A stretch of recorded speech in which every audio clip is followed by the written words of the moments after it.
Hello and welcome back to Illegally Cited. This is Jesse here, and I am back for another hardware review video. And this time we are looking at a game controller, actually.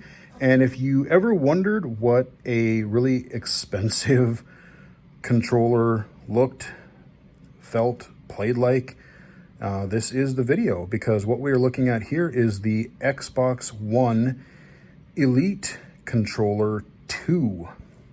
They had an older version of this, and now they have a new one for the Xbox One. And they've already said that it is going to be compatible with the Xbox Series X and S that are coming out later this year. So no worries there.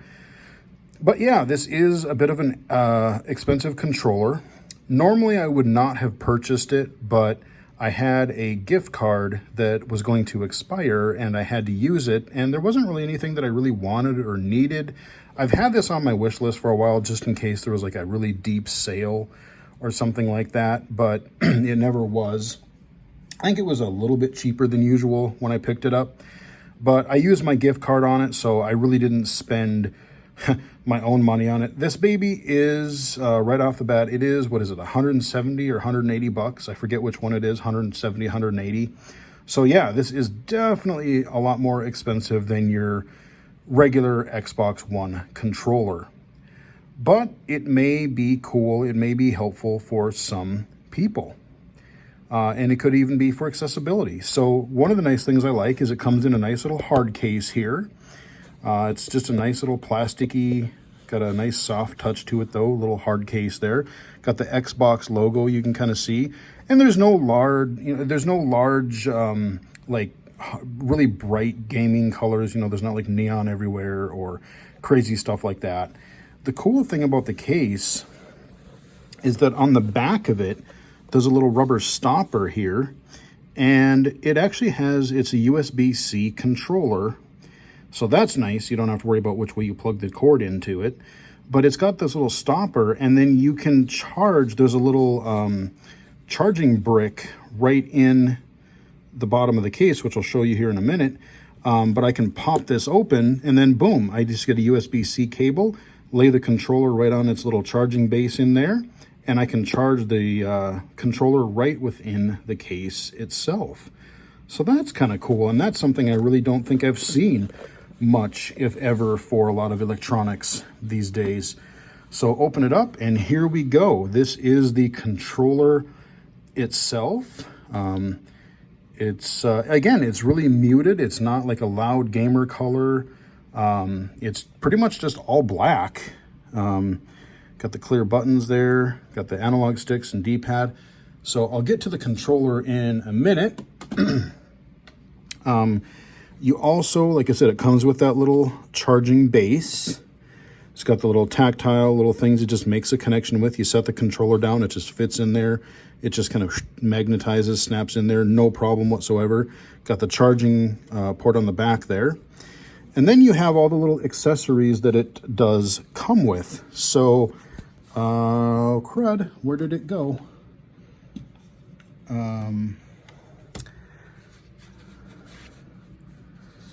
Uh-oh, did I drop it or did I lose?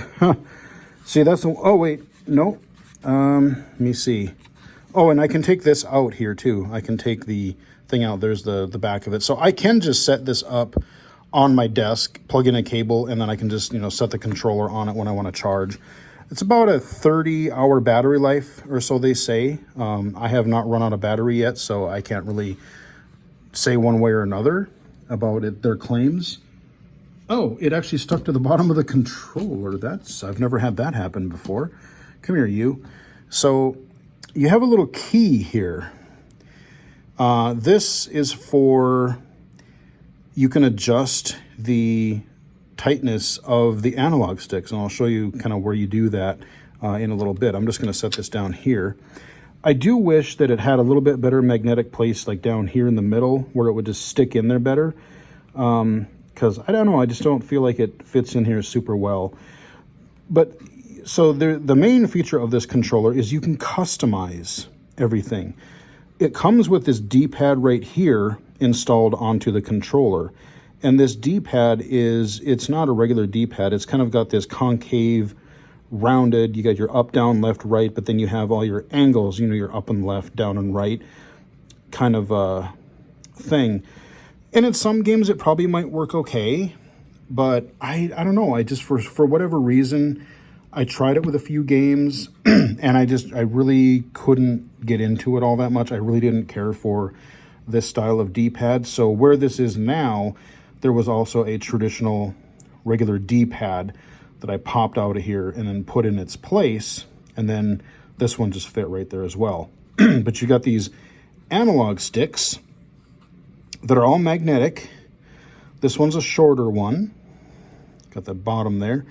But they're just a little magnetic one. This one's a little bit smoother around the edges. It's got a concave design, kind of more your traditional style. And I love how they just fit in the little mold. So I can flip this case upside down and, you know, nothing is going to fall out except for this key, potentially.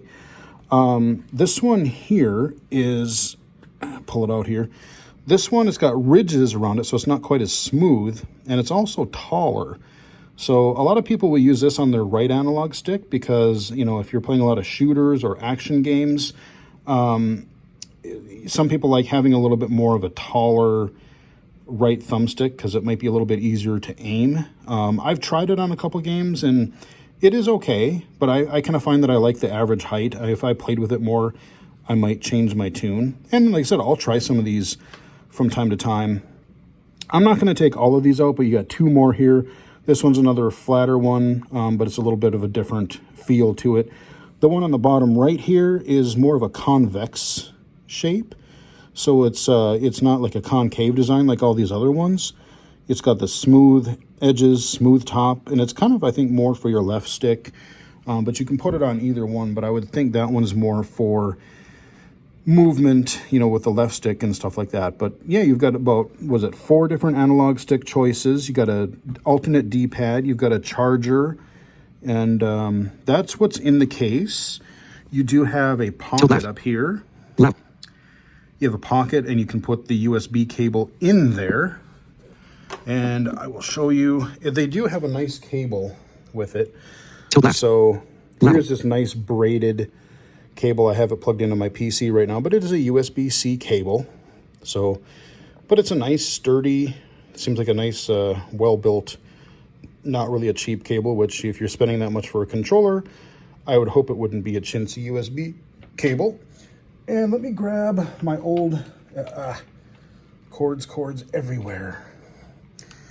Let me grab my other controller here. This is the original Xbox One controller, just your matte black controller. You got the smooth grips here, you know, your analog sticks, your D-pad, your buttons. You know, this is just your regular in the box Xbox One controller. Smooth, that kind of got that shininess to it. Let's take a look at the actual controller now. Well, actually, let me show you. You do get a manual in the box. I haven't really read it too much, but you get a manual. You get like another couple of papers in there, but you know, just your average stuff you get for a modern piece of electronics.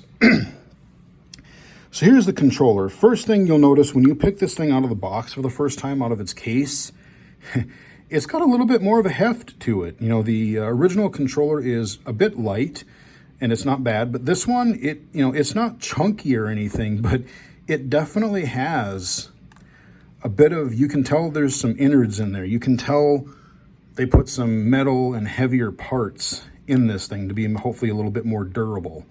So yeah, it does have a little bit of an extra weight to it. But you also notice that you have this kind of a rough textured, it's smooth, but it's rough. Like it feels nice, it feels comfortable, kind of this rubbery grip.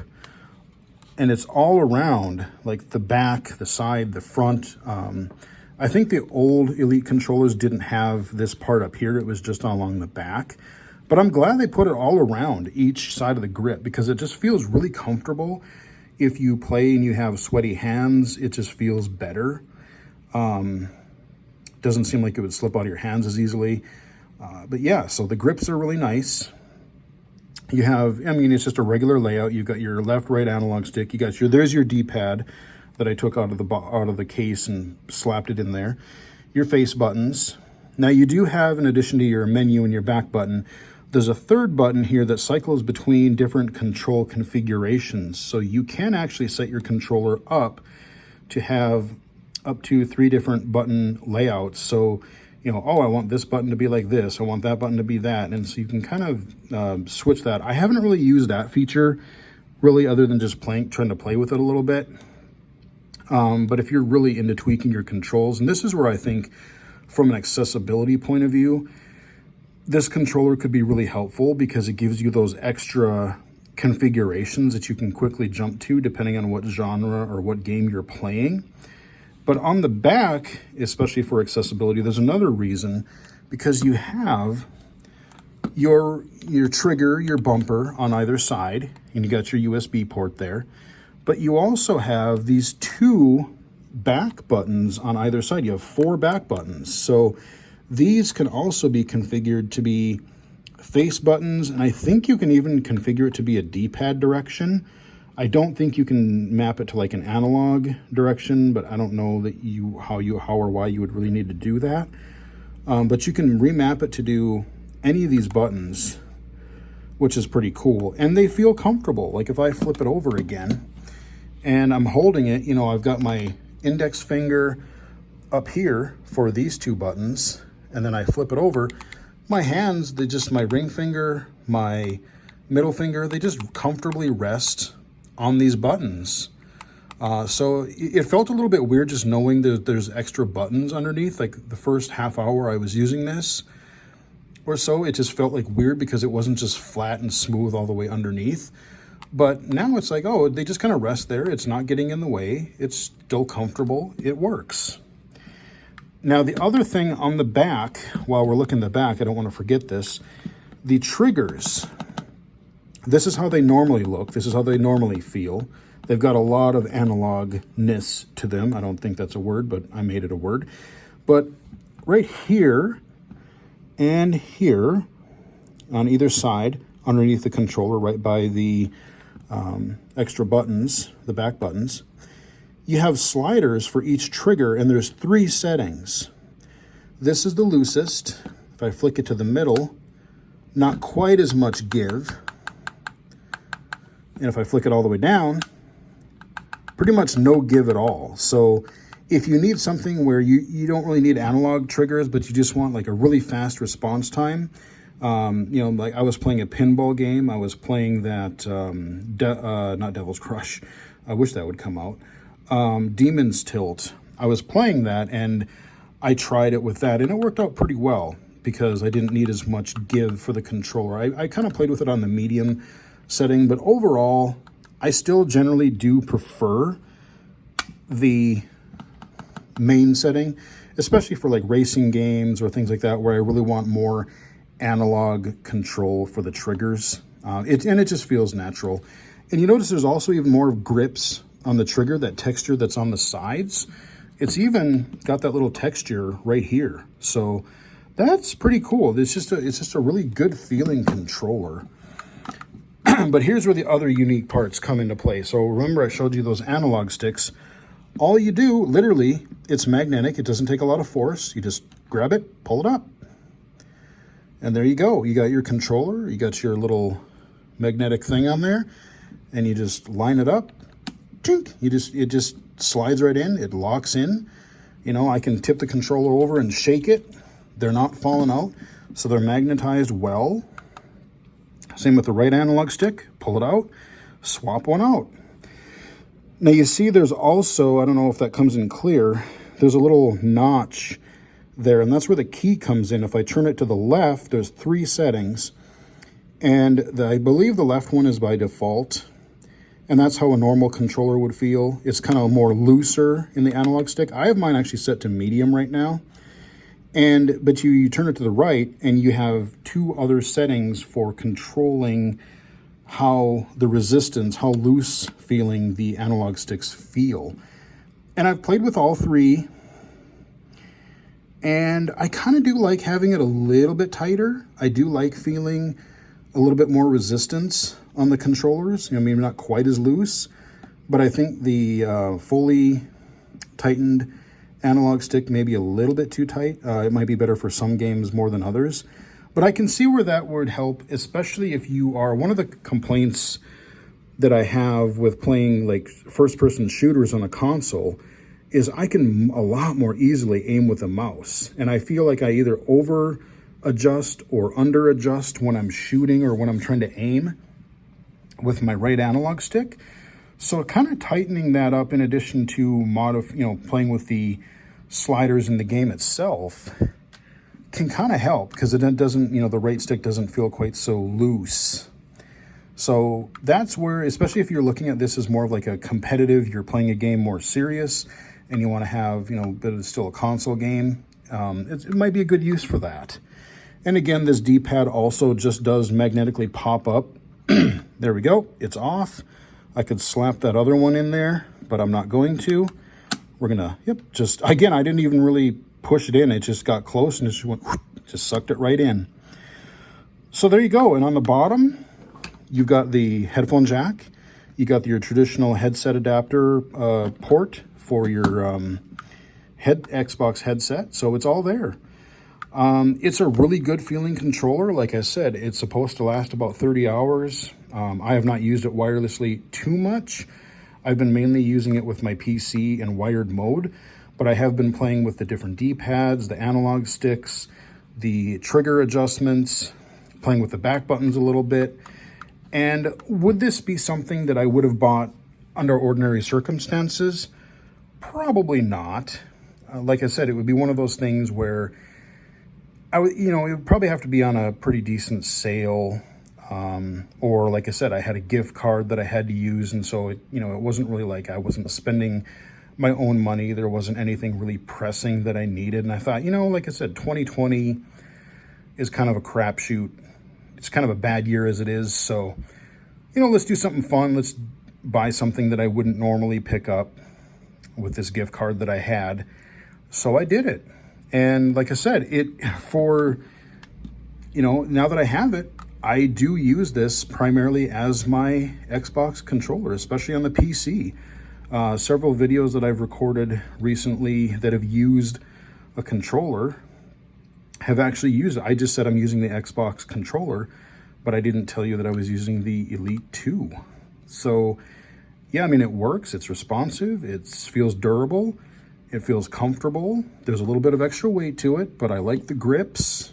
It seems like a really solid controller. If you want a little bit more customization in your controls, you want to be able to adjust things, you want to be able to use different analog sticks, get a little more control scheme configurations, all of those types of reasons are things that you might consider this particular controller. Is it for everybody? No. If you're just like an average, you just play games casually or whatever, there's nothing wrong with the base controllers that you get with the system. But if you're looking for something a little bit more, like I said, a little bit more customizable, and you don't mind paying a little bit extra, this might be a good option for you. So far I've had no problems with it. It seems to work quite well, and I will be continuing to use it. So hope you guys found the video helpful. And again, this is, like I said, it's $170 or $80. I forget which one. It's $170 or $180 typically if there's not a sale. So it is an expensive controller, but it is nice. So hope you guys enjoyed the video. If you liked it, give the video a like maybe. Subscribe to the channel if you haven't already.